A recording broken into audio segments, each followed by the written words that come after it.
कृपेचं, निखर कृपेचं, सोजवळ कृपेचं आणि तात्काळ कृपेचं दैवत आहे ते. म्हणून तिथं सेवा महत्वाची.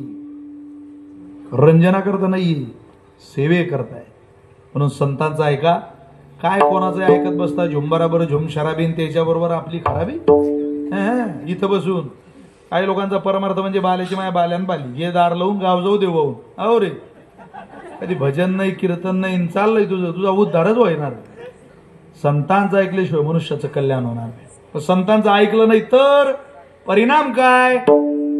तुमच्या सगळ्यांच्या आवडीचे म्हणून म्हणतो. ऐकलं तर परिणाम हे जरी नाही ऐकलं तरी दुसरा येईल. हे जरी नाही ऐकलं, हे जरी नाही ऐकलं तरी दुसरा येईल.